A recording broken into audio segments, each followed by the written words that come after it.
Alors, ce que je vous propose, moi, comme petite conférence, comme petit Tools in Action, c'est 10 ans après le remplacement de RabbitMQ. Alors, j'espère que vous avez lu mon petit résumé quand même avant de venir dans cet amphi, sinon vous risquez d'être déçus. Alors, pourquoi 10 ans après ? En fait, il y a 10 ans, moi, je ressemblais à ça. Donc, je mettais des chemises, je mettais des vestes, tout ça, enfin voilà. Et Sébastien Brousse faisait des tweets lorsqu'il y a 10 ans, à peu près jour pour jour, je faisais un talk ici au Brestcamp sur RabbitMQ. Alors, il y a 10 ans, c'était un petit peu moins abouti que ça ne l'est aujourd'hui, RabbitMQ. Ça marchait quand même déjà pas mal. Voilà, donc l'idée c'était de faire un petit point sur est-ce qu'aujourd'hui c'est toujours une solution qui vaut la peine et si oui, pourquoi on continue à l'utiliser. Alors, déjà, par quoi on pourrait remplacer RabbitMQ aujourd'hui ?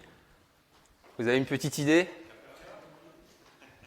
Bon, allez, j'ai entendu Kafka, mais ok.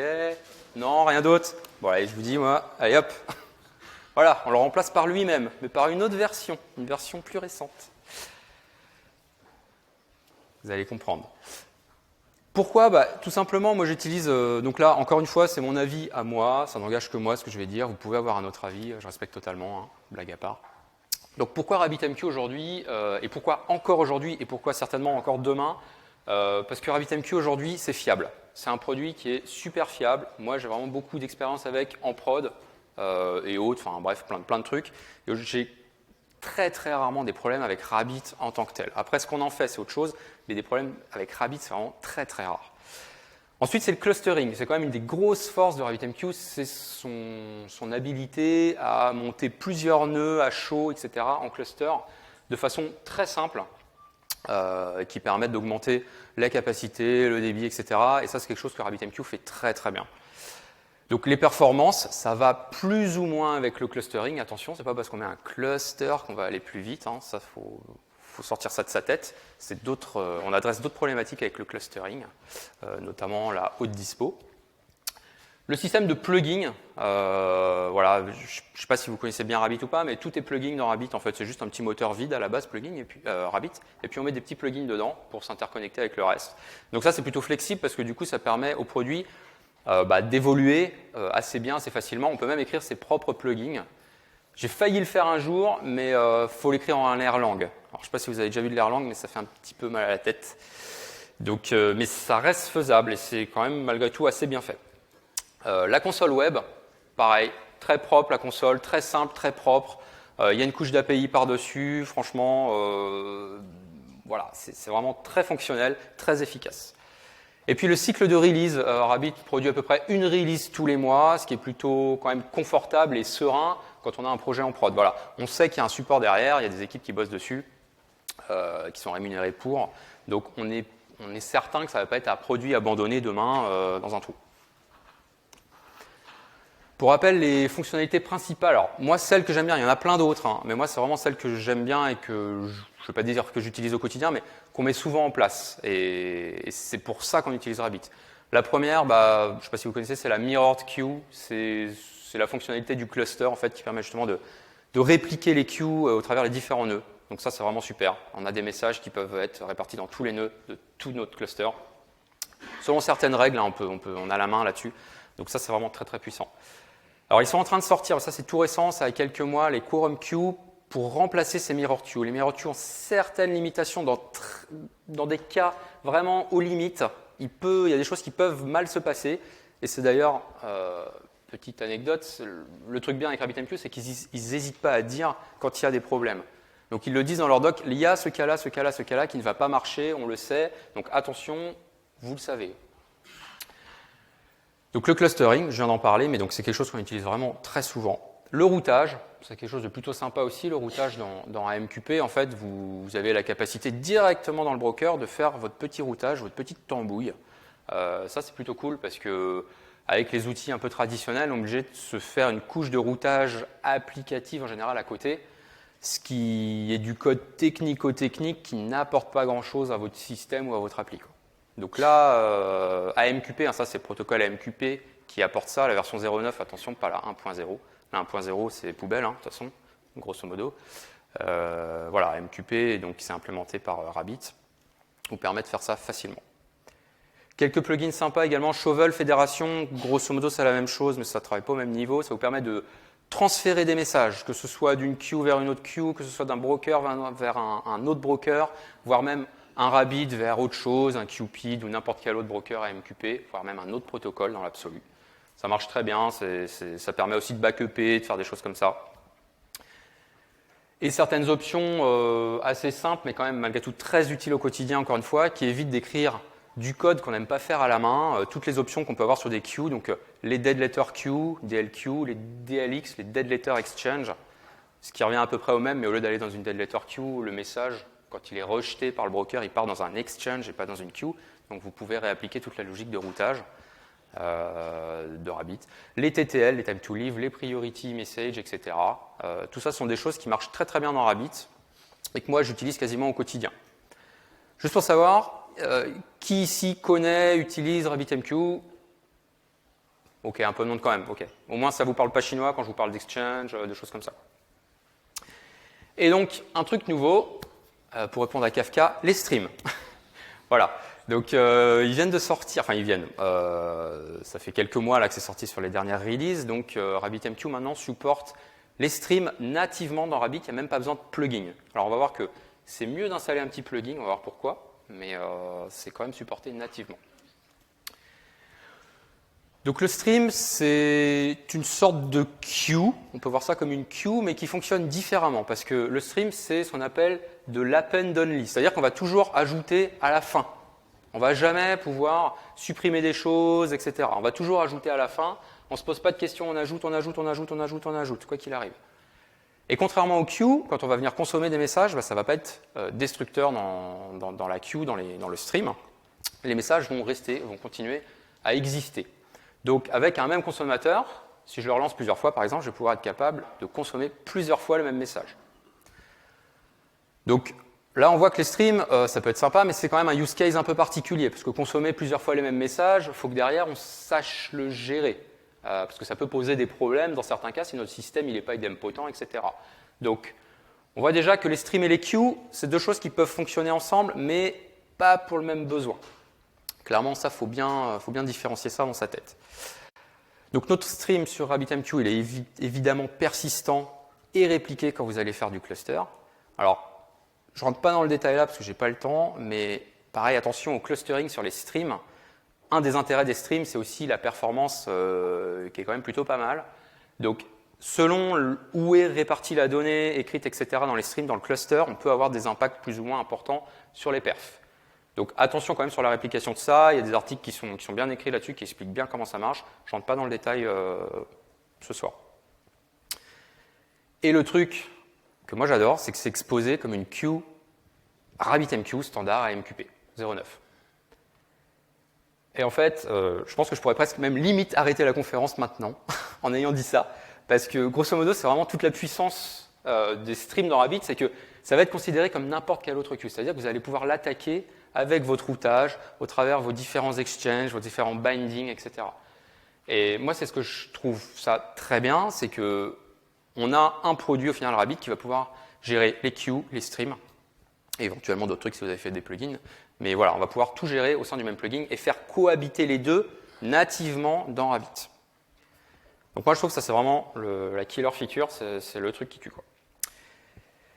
La rétention, donc les streams c'est pareil, encore une fois ce ne sont pas des queues, donc vos données ne vont pas s'effacer toutes seules. Alors quand je dis toutes seules, dans une queue elle ne s'efface pas toute seule non plus, je vous rassure, elle s'efface quand vous allez les consommer. Mais là, dans votre stream, les données ne vont pas s'effacer quand vous allez les consommer, il va falloir que vous définissiez ce qu'on appelle les policies dans Rabbit, qui va dire tout simplement, au bout d'un certain temps ou au bout d'une certaine taille, je vais effacer mes données.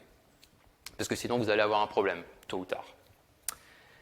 Donc, les usages des streams, c'est les mêmes que sur Kafka. Donc, c'est quand on veut faire ce qu'on appelle des fan-out. Les fan-out, c'est quand on veut envoyer un message à plein de gens. Donc, c'est ce qu'on appelait le topic en JMS, pour ceux qui étaient nés il y a 10 ans. Donc, le fan-out, c'est cette notion d'envoyer un même message à plusieurs personnes. Donc, en Rabbit, c'est simple, on a un exchange de type fan-out. Je suis désolé pour ceux qui ne connaissent pas Rabbit, ça parle peut-être chinois, mais On a un exchange de type fanat et on fait plusieurs bindings directement sur le nombre de queues qu'on veut et automatiquement notre message il se réplique sur toutes les queues qu'on a. Donc le stream, avec le stream on n'a pas besoin de faire ça, on a un seul stream et puis automatiquement tous les consommateurs qui sont intéressés par cette chose-là vont venir se connecter sur ce stream et consommer les messages. Donc ça sert à ça. Quand on veut le faire de façon effectivement assez large, hein, si on veut le faire à 3 consommateurs, à voir, et encore que ça pourrait, hein. Mais voilà, de façon assez large, en tout cas ça y répond très bien. Pour moi, ça répond aussi à la problématique de rejeu et de reprise.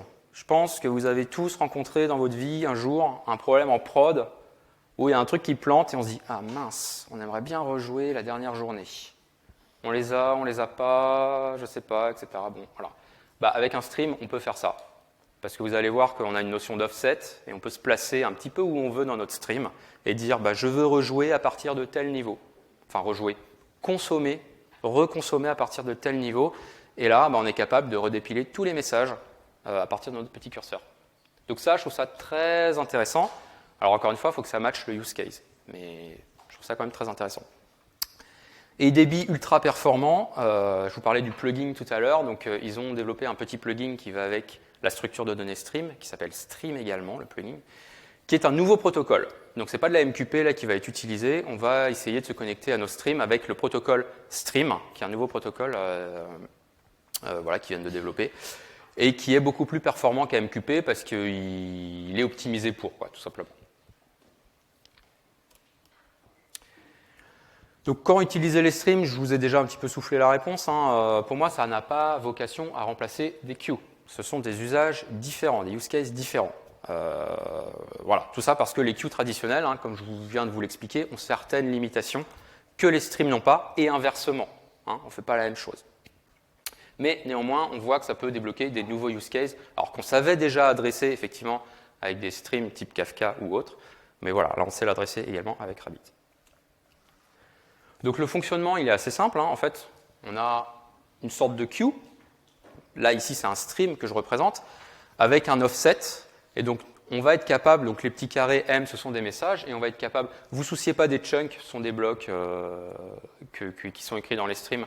Je ne descends pas à ce niveau de détail-là non plus. Ça n'a pas forcément d'intérêt là. Mais voilà, on est capable de dire à tel offset, je veux consommer à partir de tel offset. Donc je vais être capable de dire, je veux consommer à partir du premier, je vais être capable de consommer à partir du troisième, ou du next, ça veut dire le dernier message qui va être ajouté, enfin le message suivant qui va être ajouté dans mon stream, pour être précis. Last également, qui reprend à partir des derniers chunks, etc. Donc voilà, on va être capable de préciser spécifiquement là où on veut. Lire, consommer les messages. Donc voilà, first, last, next, absolu, également, un offset absolu. Vous pouvez dire, bah, vous avez 36 millions de messages dans votre queue, vous voulez reprendre à partir du 23 999, bah, vous mettez ça comme offset, et puis il va vous lire tout ça à partir de ce niveau-là, quoi. Et le truc que je trouve super également, c'est timestamp. Vous pouvez lui dire, je veux reconsommer mes messages dans mon stream à partir de maintenant, moins ce timestamp, c'est-à-dire tout ce qui a été écrit il y a moins de 24 heures ou 36 heures, enfin bref, tout ce que vous voulez, c'est en millisecondes. Donc vous êtes capable de lui préciser un intervalle de temps très précis pour redérouler vos messages dans vos streams. Et c'est ça, je trouve ça super intéressant quand même. Notamment quand je vous parlais des rejeux tout à l'heure. Je vous propose une petite démo quand même, si ça vous va. J'ai un petit Rabbit ici là qui tourne. Est-ce qu'il tourne? Ouais, il marche. Alors j'ai rien dessus là, j'ai pas d'exchange. Enfin, ça c'est les exchanges par défaut. J'ai pas de queue. Ce que je vous propose de faire, c'est qu'on va créer un stream.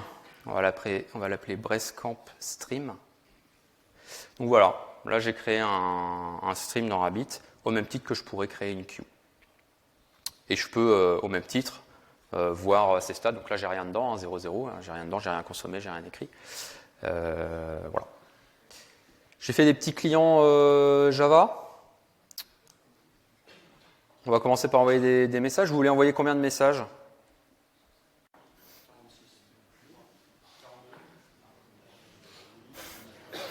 Vous n'êtes pas très enthousiaste là, 46? Ah, combien? 10 millions? Il me reste combien de temps? 8 minutes? Ok, 10 millions, on va afficher tous les 100 000, on va dire on a envoyé tant, ça vous va? Et puis on va mettre un petit message.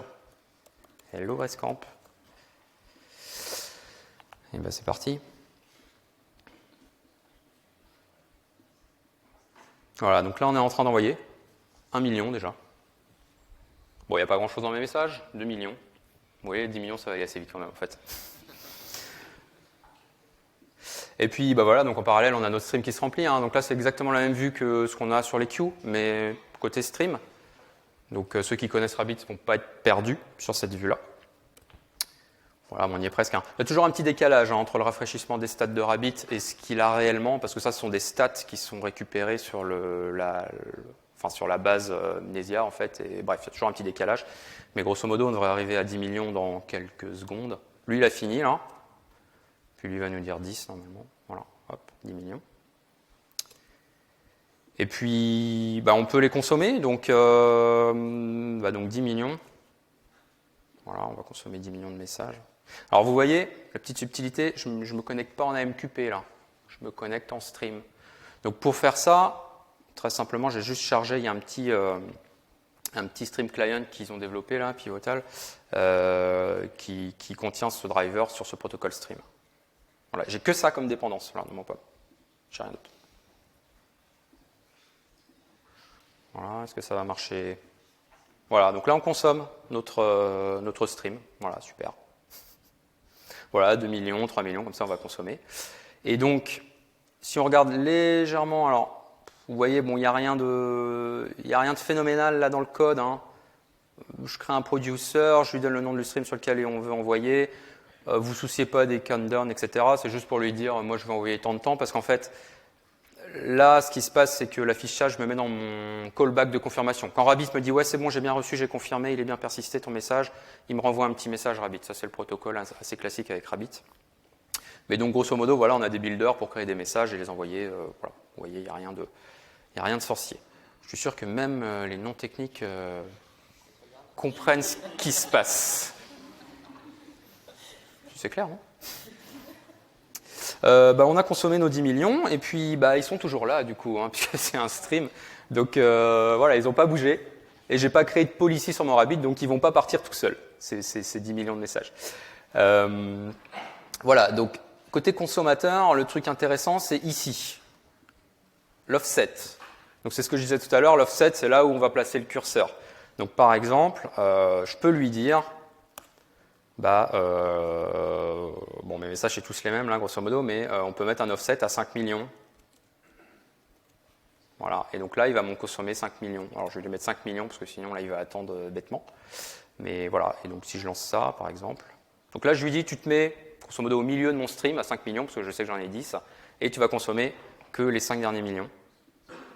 Et normalement mes compteurs, voilà, vous voyez mon compteur démarre à 5 millions. 5 millions quoi. Donc il s'est bien mis au milieu du stream pour consommer. Ça avec une queue, impossible. Vous ne pouvez pas faire ça avec une queue.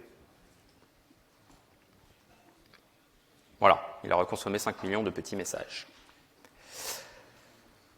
Voilà ce que je voulais vous montrer. Ça c'est le use case très classique. Voilà, ça marche plutôt bien. Avec plutôt une bonne perf. Vous avez vu, mes messages sont certes très petits. Mais bon quand même, là je suis sur ma machine, ça dépote quand même plutôt bien. Un truc que je voulais vous montrer aussi qui est plutôt cool avec les streams, c'est qu'on peut faire de la déduplication de messages nativement. Ça, c'est toujours quelque chose qui est intéressant, même si on a des API ou des systèmes derrière qui sont idempotents, de pouvoir quand même malgré tout essayer de dédupliquer au maximum des messages quand on peut avoir des soucis ou des choses comme ça. Donc, c'est quand même une garantie en plus.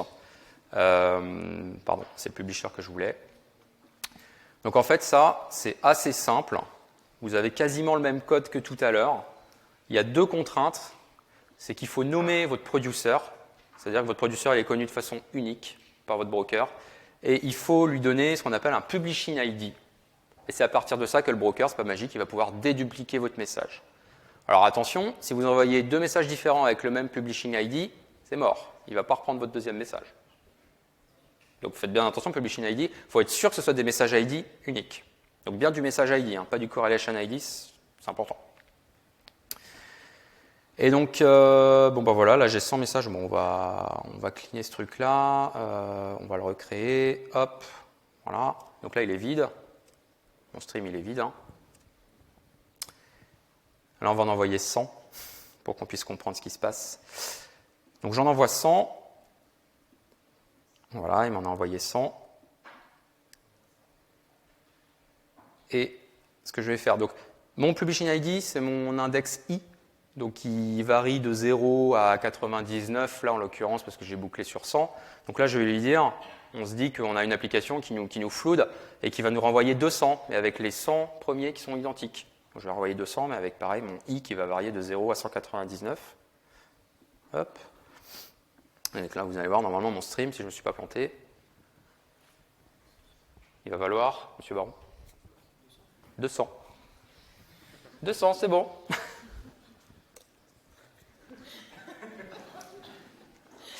Voilà, donc là, j'ai bien 200 messages. Alors, vous pouvez me croire sur parole ou pas qu'ils ont été dédupliqués. On va aller les consommer pour voir ce qu'ils ont dans le bid quand même.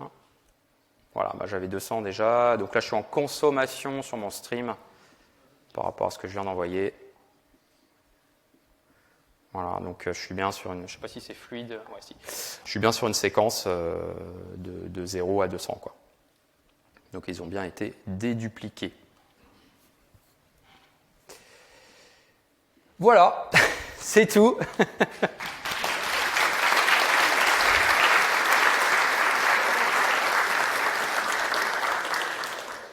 Il nous reste 2 petites minutes, là ça clignote rouge sur le machin, si vous avez des questions. Ouais.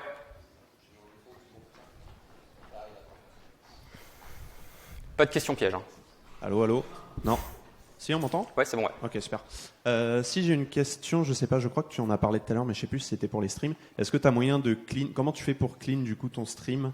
Par exemple, tu dis bah, les messages entre 24 et 12 heures, 24 et dernières 12 heures, bah, je les clean. Alors, voilà, est-ce que tu as la possibilité de faire ça? Non, tu vas pas pouvoir mettre d'intervalle. Tu vas juste pouvoir faire une policy qui dit bah, tout ce qui est pluvieux de temps en temps, ça dégage. Ok, d'accord. Ok. Peut-être qu'il pourrait, peut-être qu'un jour on aura ça, mais le cas d'usage compliqué là. Oui, c'est assez spécifique. Ouais, mais non, aujourd'hui c'est tout ce qui est antérieur à telle date, enfin à tel délai, c'est purgé. Et ça marche sur autre chose que des timestamps? Par exemple, je suppose après les 100 000 premiers messages. Oui, tu peux mettre un nombre, tu peux mettre une taille, voilà, tout ça c'est politique. Taille, genre par exemple, je sais pas. Une taille max. Ok. Et quand ton stream, tu fixes la taille de ton stream à une taille maximale et quand il arrive à cette taille, bah, il commence à faire des discards des plus vieux en fait qui sont dans le stream quoi. Ok, top. Voilà. Top. Merci. Là-bas, ouais. En haut à droite. Ouais. Juste une toute petite question par rapport à la déduplication. Je suis pas sûr d'avoir compris.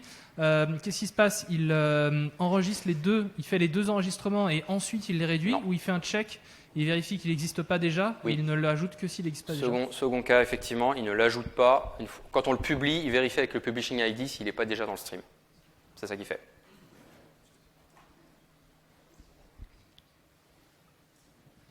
Oui, pour compléter sur le topic, la question juste avant, est-ce que le mode compacté existe un peu comme dans Kafka pour limiter la persistance et avoir moins de volume s'il y a deux éléments identiques pour avoir on ne veut garder que la dernière version?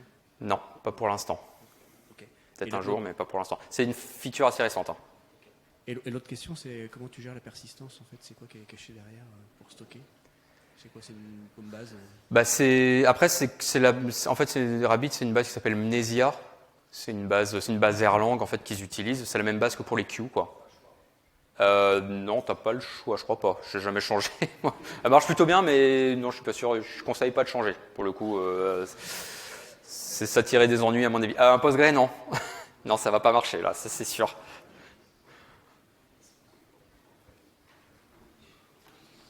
C'est bon. Ok. Pas de questions. Merci.